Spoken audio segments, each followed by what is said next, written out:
বদলের বাংলায় আরো লক্ষ্মী লাভ, একের পর এক বিনিয়োগ। রাজ্যে ফিরছে এবার বিড়লা গোষ্ঠী। বাংলায় ফের বিড়লা গোষ্ঠীর বিনিয়োগ। শিল্পে সুদিনের বার্তা শ্রমিক ভট্টাচার্য।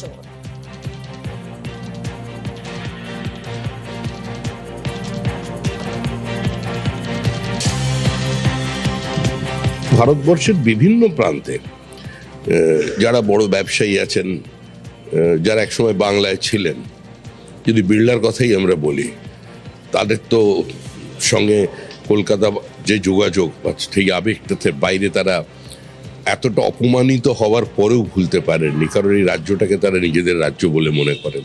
তারাও আসছেন।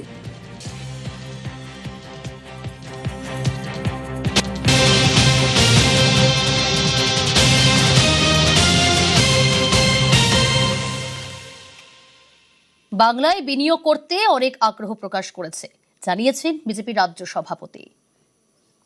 অনাবাসী ভারতীয়দের কাছেও আবেদন জানিয়েছি যে আপনারা দেশে আসুন, এবং আমাদের বার্তা দেবার আগেই তারা উৎসাহ নিয়ে আমাদের কাছে আসছেন। যারা চলে গিয়েছিলেন, ইউরোপের একটা চিকিৎসকদের দল যারা নিজেরা ইনভেস্ট করছেন এখানে এআই ড্রিভেন হসপিটাল তৈরি করবার জন্য, তারা এসেছেন।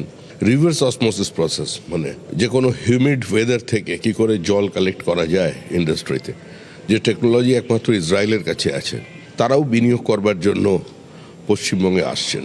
Data centre, semiconductor university, electronics আইটেমসের চেন তৈরি করা, সাপ্লাই চেন, এগুলো করার জন্য আসছেন। এবং আমাদের এখানে কিছু ট্র্যাডিশনাল হ্যান্ডলুমস থেকে শুরু করে, হোশিয়ারি থেকে শুরু করে, টেক্সটাইলে যারা অন্যান্য কাজ করবেন তারা আসছেন। আমাদের এর মধ্যে ইন্দোনেশিয়ার একটা কোম্পানি যোগাযোগ করেছেন, অটোমোবাইল ইন্ডাস্ট্রির ক্ষেত্রে তারা ইনভেস্ট করার জন্য আসছেন। রাজ্যে ইতিমধ্যেই স্যাম স্টিল থেকে শুরু করে আমুল সমস্ত রকমের যে সমস্ত ফ্যাক্টরি শিলান্যাস, সে সমস্ত শিলান্যাস কিন্তু ইতিমধ্যেই হয়ে গিয়েছে। আগামী 17 তারিখে আরও একটি স্টিল কোম্পানির শিলান্যাস হতে চলেছে। উপস্থিত থাকবেন রাজ্যের মুখ্যমন্ত্রী শুভেন্দু অধিকারী সহ রাজ্যের অর্থমন্ত্রী এবং শিল্পমন্ত্রী। এর মধ্যেই নতুন সংযোজন বিড়লা গোষ্ঠীর অতীত দিনের যে অভিজ্ঞতা এ রাজ্যে ছিল, সেই অভিজ্ঞতা থেকে কাটিয়ে এসে নতুন করে এ রাজ্যে বিনিয়োগ করবেন তারা, এমনটাই দাবি করছেন বিজেপি রাজ্য সভাপতি শ্রমিক ভট্টাচার্য। ক্যামেরায় কাঞ্চনের সঙ্গে প্রীতিশ বন্দ্যোপাধ্যায়, নিউজ 18 বাংলা, কলকাতা।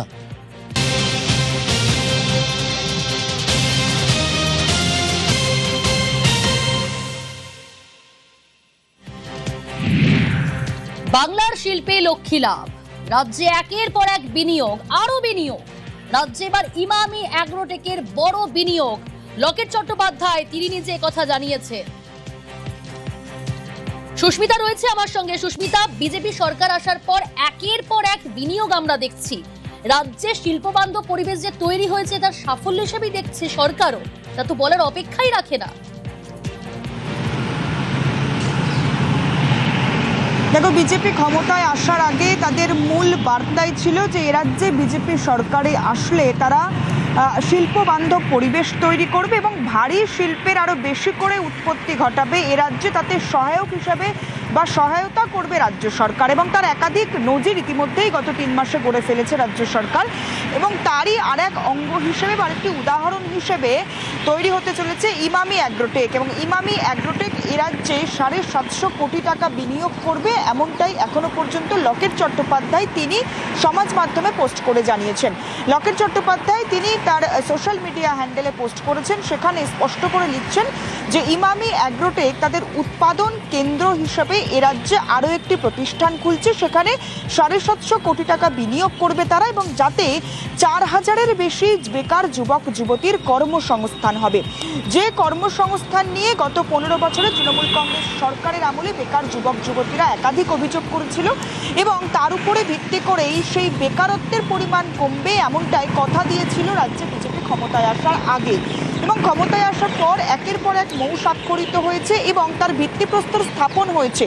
শুধু তাই নয়, শুধুমাত্র বিনিয়োগের আশা বা বিনিয়োগের আশাপ্রদ ভাষণ নয়, এ রাজ্যে মুখ্যমন্ত্রী শুভেন্দু অধিকারী তিনি একাধিক শিল্পের উৎপত্তি ঘটিয়েছেন এবং তার ভিত্তিপ্রস্তর স্থাপনে নিজে উপস্থিত থেকেছেন। শুধুমাত্র শুভেন্দু অধিকারী নয়, এ রাজ্যে শিল্পের ভিত্তিপ্রস্তর স্থাপনে অংশ নিয়েছেন দেশের স্বরাষ্ট্রমন্ত্রীও। শুধু দেশের স্বরাষ্ট্রমন্ত্রী মুখ্যমন্ত্রী নয়, রাজ্যের শিল্পমন্ত্রী তিনিও তিনিও বারবার আহ্বান করেছেন যে এ রাজ্যে ভারী শিল্পপতি বড় বিনিয়োগ হোক এবং সেই মোতাবেক একাধিক শিল্পের বিনিয়োগ আসতে দেখা গিয়েছে। আগামী দিনে ইমামি 750 কোটি টাকা বিনিয়োগ করতে চলেছে রাজ্যে, একথা রাজ্য বিজেপির সাধারণ সম্পাদিকা Locket Chattopadhyay social media post মারফত জানিয়েছেন, যেখানে তিনি স্পষ্ট করে লিখছেন যে ইমামি অ্যাগ্রোটেক এ রাজ্যে উৎপাদন কেন্দ্র প্রস্তুত করবে আবারও নতুন আরেকটি, এবং যেখানে 750 কোটি টাকা বিনিয়োগ করতে প্রস্তুত তারা। ইতিমধ্যেই বিনিয়োগের যে বিনিয়োগ নয় সুস্মিতা, কথাবার্তা সেক্ষেত্রে কর্মসংস্থানও 4000-এর বেশি কর্মসংস্থানের দাবি। এটা কি কোথাও বিজেপি সরকারের চাকরির প্রতিশ্রুতি তা বাস্তবায়নের ক্ষেত্রে বড় বার্তা নয়? দেখো, নিশ্চিতভাবে বড় বার্তা, তার কারণ সংকল্পপত্র, যে সংকল্পপত্রকে সামনে রেখে বিজেপি নির্বাচনের 2 মাস আগে থেকে নির্বাচনী প্রচারে ঝাঁপিয়ে পড়েছিল গোটা রাজ্য জুড়ে। সেই নির্বাচনী প্রচারের বা সংকল্পপত্রের প্রথমেই ছিল যেমন শিল্পে জোর দেওয়া, শিল্পবান্ধব পরিস্থিতি এ রাজ্যে তৈরি করার ক্ষেত্রে বিজেপির বার্তা, তার পাশাপাশি বেকারত্ব কমবে, বেকার যুবক যুবতীদের হাতে কর্মসংস্থান আসবে, চাকরি আসবে, সেই বার্তাও বিজেপি বারবার দিয়েছিল। এবং বিজেপি ক্ষমতায় আসার পর এ রাজ্যে সরকারে আসার পর তারা বেকারত্বের হার কমাবে সেই কথা তারা রেখেছে, একথা সাধারণ মানুষ বলছে। তার কারণ গত 3 মাসে রাজ্যে মুখ্যমন্ত্রী শুভেন্দু অধিকারী যে কটি শিল্প যে ভিত্তিপ্রস্তর স্থাপনের কাজ করেছেন সেখানে কোথাও 10,000, কোথাও 12,000, কোথাও 17,000 এবং আগামী দিনে ইমামিতে 4,000 বেকার যুবক যুবতীর কর্মসংস্থান হবে, জুটবে চাকরি, এবং তাতে রাজ্যে বেকারত্বের হার যেমন কমবে ঠিক তেমনি যে বেকারত্বের হার বৃদ্ধির কারণে রাজ্যে সাধারণ ছেলে মেয়েদের পড়াশোনার প্রতি একটা দুরাভাস বা পড়াশোনা থেকে দূর হয়ে যাচ্ছিল তারা, এবং তাদের কোথাও গিয়ে চাকরি হবে না আগামী দিনে, এই মনোভাবে নেগেটিভ মনোভাব তৈরি হয়েছিল, সেটা থেকেও রাজ্যের যে যুব সমাজ সেই যুব সমাজ সরে আসবে, আগামী দিনে অগ্রগতি হবে এবং শিল্পের পাশাপাশি বেকারত্ব কমার পাশাপাশি আগামী দিনে শিক্ষাক্ষেত্রেও উন্নতি আসবে এবং সাধারণ ছেলে মেয়ে তারা আরো বেশি করে উৎসাহ পাবে এগিয়ে যাওয়ার। একেবারে মনে সুস্মিতা, করা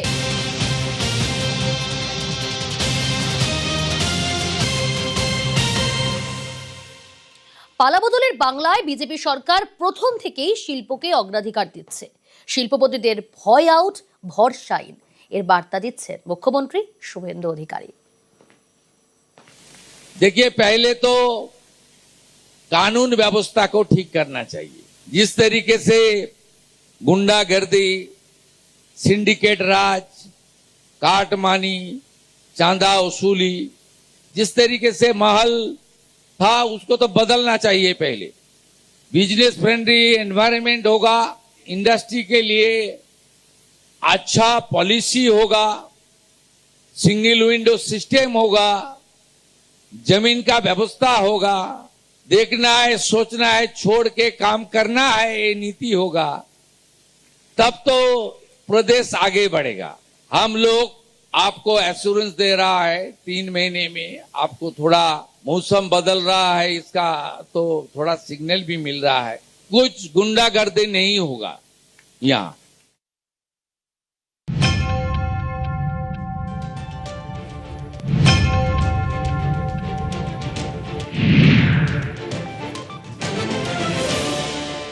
লুকোচুরি শেষ হয়েছে সুমিত রায়ের। গ্রেফতারের ভয়ে লুকোচুরি সুমিতের ছিল, রক্ষা কবচ যেই পেয়েছেন, রক্ষা কবচ পেতেই শেষ লুকোচুরি। অবশেষে সিআইডি দফতরে হাজিরা সুমিত রায়। অভিষেক বন্দ্যোপাধ্যায়ের পিএ সুমিত রায় সিআইডি হাজিরা। সকাল 9:54 ভবানী ভবনে অভিষেকের পিএ সুমিত রায়। অভিষেকের পিএ কে ম্যারাথন জিজ্ঞাসাবাদ। কি নিয়ে জিজ্ঞাসাবাদ? শালবনী জমি দুর্নীতির মামলায় জিজ্ঞাসাবাদ অভিষেক বন্দ্যোপাধ্যায়ের পিএ সুমিত রায়কে। এখনো চলছে জিজ্ঞাসাবাদ।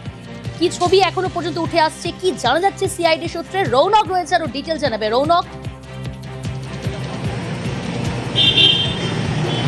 দেখো, 10টা থেকে এখন 6টা বেজে গেছে, একদম শেষ পর্যায়ে জিজ্ঞাসাবাদ চলছে সুমিত রায়কে। 8 ঘন্টা লাগাতার জিজ্ঞাসাবাদ করেছে তাকে। মূলত শালবনীর যে জমি কেলেঙ্কারি মামলা, সেই মামলাকে সামনে রেখে অভিষেক বন্দ্যোপাধ্যায় আত্মসহায়ককে জিজ্ঞাসাবাদ করা হচ্ছে। কারণ তৃণমূলের প্রাক্তন বিধায়ক সুজয় হাজরা, তাকে এই শালবনীর জমি সংক্রান্ত মামলায় গ্রেফতার করা হয়েছিল।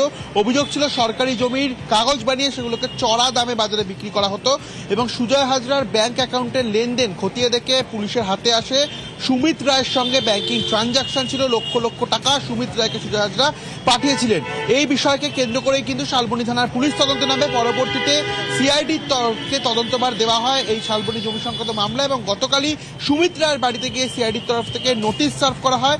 আজ 10টার মধ্যে হাজিরার নির্দেশ দেওয়া হয় এবং ঠিক 9:55 নাগাদ সুমিত রায় সিআইডি দপ্তরে আসে এবং 8 ঘন্টা অতিক্রান্ত জিজ্ঞাসাবাদ একদম শেষ পর্যায়ে। মূলত সিআইডি আধিকারিকরা জানতে চাইছে যে এই যে ব্যাংকিং ট্রানজাকশন, কেন তিনি টাকা নিয়েছিলেন, বা এই জমি সংক্রান্ত মামলায় যেখানে সরকারি জমি কি প্রশ্নমালার মুখোমুখি হতে হচ্ছে সুমিত রায়কে, কি প্রশ্ন করা হচ্ছে সিআইডির তরফ থেকে, সিআইডি সূত্রে কোনো খবর, আবার কবে তলব করা হতে পারে এই বিষয়ে কোনো খবর?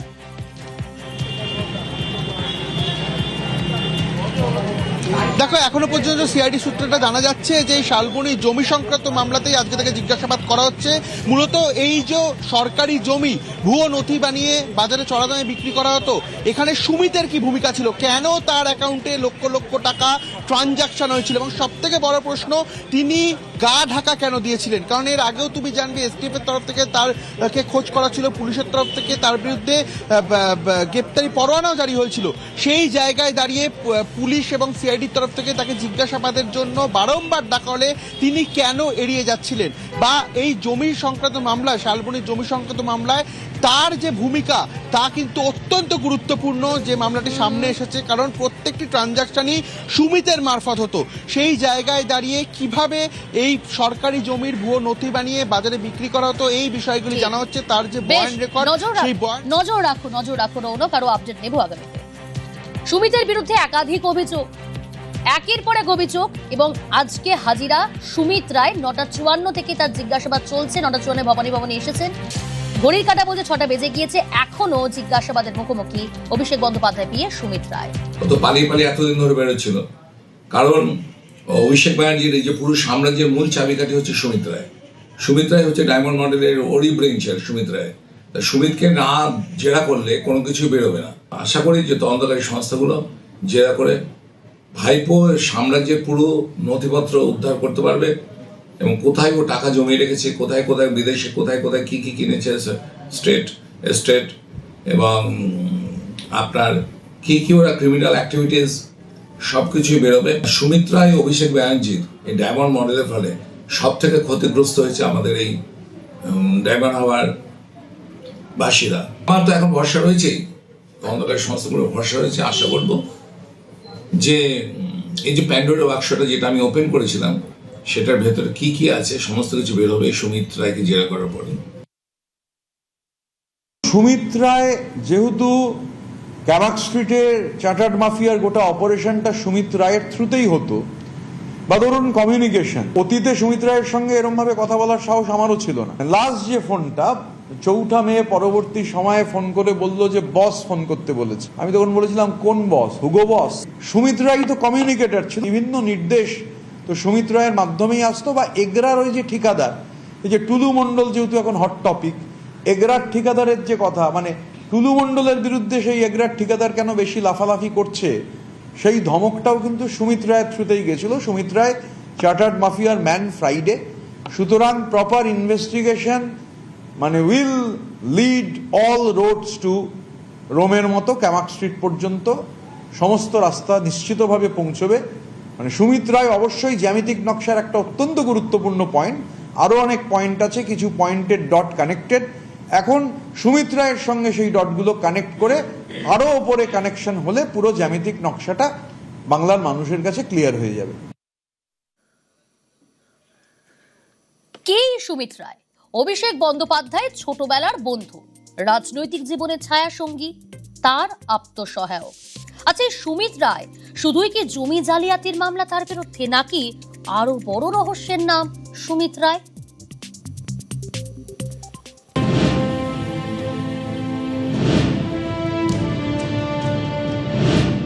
পুলিশের দাবি কোটি কোটি টাকার জমি জালিয়াতি মামলায় নাম জড়িয়েছে সুমিত রায়। কে এই সুমিত রায়? অভিষেকের সঙ্গে কেমন সম্পর্ক তার? শোনা যায় সুমিত অভিষেক বন্দ্যোপাধ্যায়ের ছোটবেলার বন্ধু, একসঙ্গে পড়াশোনা, রাজনৈতিক জীবনেও সুমিতকে পাশে নেন অভিষেক। সুমিত হয়ে ওঠেন অভিষেকের ছায়া সঙ্গী। মিতভাষী হলেও সুমিত নাকি অসম্ভব দাপুটে। শোনা যায় অভিষেকের কাছে পৌঁছতে হলে আগে পৌঁছতে হতো সুমিত রায়ের কাছে। সে পথও এতটা সহজ নয়। সুমিত পর্যন্ত পৌঁছতেই নাকি কালঘাম ছুটে যেত বহু তাবড় নেতা মন্ত্রীর। অনেক সময় সুমিতের সঙ্গে দেখা করার জন্য ৬-৭ ঘন্টা অপেক্ষা করতে হতো। তারপরেও সুমিতের দেখা মিলবে এমন গ্যারান্টি ছিল না। দেখা করতে অপেক্ষা, কথা বলতেও অ্যাপয়েন্টমেন্ট। আমার সবথেকে মনোকষ্ট হয়েছিল কাউন্টিংয়ের দিন, যেখানে আমি দেখছি যে আমি জিতে গেছি। আমার 4 জন ছেলে ছিল সাথে, তাদেরকে মারার জন্য উপক্রম হয়ে গেল, তাদেরকে মেরে ফেলবে। আমার হাজব্যান্ডকে তাকে বললাম যে তুমি অভিষেক ব্যানার্জিকে বলো, মমতা ব্যানার্জিকে বলো এখান থেকে ছাড়িয়ে নিয়ে যায়। এতবার ওদেরকে ফোন করলো, কিন্তু একটা ফোনেরও উত্তর দিল না। অনেকে বলেন বহু যোগাযোগেই অভিষেকের দূত ছিলেন সুমিত। দল এবং সরকার দুই অলিন্দেই নাকি স্বাচ্ছন্দ্যে যাতায়াত করতে পারতেন সুমিত। কানাঘুষো এমনও শোনা যায় তিনিই নাকি ঠিক করে দিতেন কোন কথা অভিষেকের কানে পৌঁছানো দরকার আর কোনটা দরকার নেই। তৃণমূল কংগ্রেসের অন্দরে তার পরিচয় ছিল বসের সেক্রেটারি। অনেকে অবশ্য বলছেন আসলে তিনিই ক্যামাক স্ট্রিটের হয়ে উঠেছিলেন বস। অভিষেক বন্দ্যোপাধ্যায়ের সময় কখন পাওয়া যাবে, অভিষেক বন্দ্যোপাধ্যায়ের সঙ্গে দেখা করতে সত্যি কেউ আসতে পারবেন কিনা, এমনকি অনেকে যদি ক্যামাক স্ট্রিট পর্যন্ত এসে পৌঁছনো তিনি অভিষেক বন্দ্যোপাধ্যায়ের কাছে পর্যন্ত পৌঁছতে পারবেন কিনা, তার সবটাই নিয়ন্ত্রণ করতেন এই সুমিত রায়। সোশ্যাল মিডিয়ায় অভিষেকের নামে ফ্যান ক্লাব, অভিষেকের পিএ সুমিতের নামেও ফ্যান ক্লাব। সুমিত রায়ের বিষয়ে আমি কোনো মন্তব্য করব না। এসব বিরাট উপদিক্কার ব্যাপার। কার্যত তিনি বস, তিনি তার ফ্যান ক্লাব হয়ে গেল। সুমিত রায় ফ্যান ক্লাব, সেই ফেরে বাজগুলো কোথায়, সেগুলোকে একবার পুলিশ কান ধরে টেনে আনো যে সুমিত রায় ফ্যান ক্লাব। ইয়ার কি হচ্ছে? সুমিত রায়কে খুশি না থাকলে অভিষেকের টাইম পাওয়া যাবে না। অর্ধেক কর্মীদেরকে হতাশ করা হয়েছে। এইসব সুমিত রায় জাতীয় লোকজন, এরা গোটা পার্টিটার 12টা বাজিয়ে দিয়েছে। ডায়মন্ড হারবার অভিষেক বন্দ্যোপাধ্যায়ের সংসদীয় এলাকা। সাংসদের হয়ে এখানকার সমস্ত কাজ দেখাশোনা করতেন সুমিত। ফলতার পুষ্পা জাহাঙ্গীর খানের সঙ্গেও এক ফ্রেমে দেখা গিয়েছে তাকে। জাহাঙ্গীর এখন শ্রীঘরে। শুধু জমি জালিয়াতি নয়, সুমিতের বিরুদ্ধে রয়েছে ভুরি ভুরি অভিযোগ। 26-এর ভোটে তৃণমূলের টিকিট পাইয়ে দেওয়ার টোপ দিয়ে নাকি কয়েক কোটি টাকা হাতিয়েছেন তিনি। টাকা নিলেও টিকিট দেননি। এরপরই ইডি সিবিআই এর স্ক্যানারে অভিষেকের আত্মসহায়ক। শালবনী থানায় একটি অভিযোগ দায়ের হয়, যার মূল অভিযুক্তের নাম সুমিত রায়, যিনি অভিষেক বন্দ্যোপাধ্যায়ের আত্মসহায়ক। যেখানে অভিযোগ ছিল এই নির্বাচনের আগে প্রার্থী তালিকায় নাম তুলে দেওয়ার নাম করে লক্ষ লক্ষ টাকা আত্মসাৎ করেছেন এই সুমিত রায় এবং তার সাগরেদরা। তদন্তে নেমে অভিষেক বন্দ্যোপাধ্যায়ের বাড়িতে ভোর রাতে রেড করে শালবনী থানার পুলিশ। কয়লা পাচার থেকে শিক্ষক নিয়োগ দুর্নীতি, এই সব মামলাতেও স্ক্যানারে সুমিত। কয়লা পাচার মামলায় উঠে এসেছে সুমিতের নাম। শিক্ষক নিয়োগ দুর্নীতির তদন্তেও সুমিতকে তলব করে ইডি। সুমিত রায় তার নাম এই প্রথম পুলিশ বা কেন্দ্রীয় এজেন্সির তদন্তের খাতায় প্রথমবার নয়, কেননা এর আগেও কয়লা দুর্নীতির তদন্তে নেমে ইডি আধিকারিকরা তাকে জিজ্ঞাসাবাদ করেছিল, সেটা 2022 সাল। সেক্ষেত্রে তাকে ইডি সিবিআই দুই কেন্দ্রীয় তদন্তকারী সংস্থাই সাক্ষী হিসেবে তার সাক্ষ্য প্রমাণ নথিভুক্ত করেছিল। সুমিতের বিরুদ্ধে এবার কোটি কোটি টাকার জমি দুর্নীতিতে জড়িত থাকার অভিযোগ। নিউজ 18 বাংলা।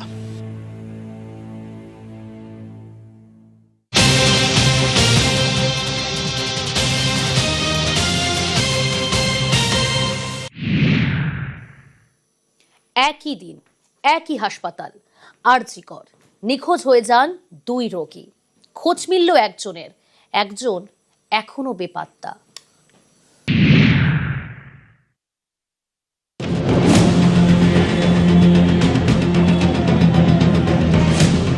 শুক্রবার আরজি কর থেকে নিখোঁজ হয়ে যান 2 রোগী। একজন বরানগরের আর একজন চিতপুরের বাসিন্দা। শনিবার খোঁজ মিলেছে চিতপুরের বাসিন্দা। এটা ঠিকই খবর, একদম পুরো। আমরা এনএস অফিস থেকে আমরা একটি খবর পাই যে 2 জন পেশেন্ট, আমাদের ভাষায় বলি দেওয়ার absconded. In the mean time যেটুকু খবর পাওয়া যায় 2 জন পেশেন্টেরই ডিসচার্জ প্রবাবলি লেখা হয়েছিল, কারণ আমি পুরো ব্যাপারটা এনএস ম্যামকে ইনভেস্টিগেট করে জানাতে বলেছি। উত্তর 24 পরগনার বরানগরের বাসিন্দা বিমল ঘোষ হার্টের রোগী। বৃহস্পতিবার ভর্তি হন আরজি করে। শুক্রবার সকালে হাসপাতাল থেকে নিখোঁজ হয়ে যান বছর 50 বিমল। পরিবারের দাবি, শুক্রবার হাসপাতালের বেডে গিয়ে তারা রোগীর দেখা পাননি। হাসপাতালের তরফে তখন জানানো হয় রোগীকে পরীক্ষার জন্য নিয়ে যাওয়া হয়েছে।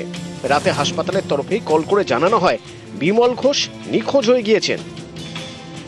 আমার বন্ধুকে পাঠিয়েছিলাম, যে ও গেছিলো, ও গিয়ে বলছে গোপাল তোর ভাই তো বেডে নেই। কালকে 9টার সময় আমাদেরকে জানাচ্ছেন। গাফিলতি আছে হাসপাতালে? গাফিলতি তো নিশ্চয়ই থাকবে। বাড়ির এলাকার মানুষজন তারা উৎকণ্ঠায় দিন কাটাচ্ছেন, কখন বিমল ঘোষকে খুঁজে পাওয়া যাবে সেই আশায় দিন গুনছেন তারা। আমরা রাত্রিবেলা যখন আমরা করলাম তখন আমাদের পুরো মিলিটারি আমাদের পুরো ঘিরে ধরলো। তখন কিন্তু আমাদের মিলিটারি আসছে, এ করছে যাতে আমরা কোনো গন্ডগোল না করি, এ করি। তখন আমরা মিলিটারিদের দেখতে পাচ্ছি, কিন্তু চারিদিকে সব সিকিউরিটির মাঝখান দিয়ে, মিলিটারির মাঝখান দিয়ে কী করে যে বেরিয়ে গেল সেটা আমরা বুঝতে পারছি।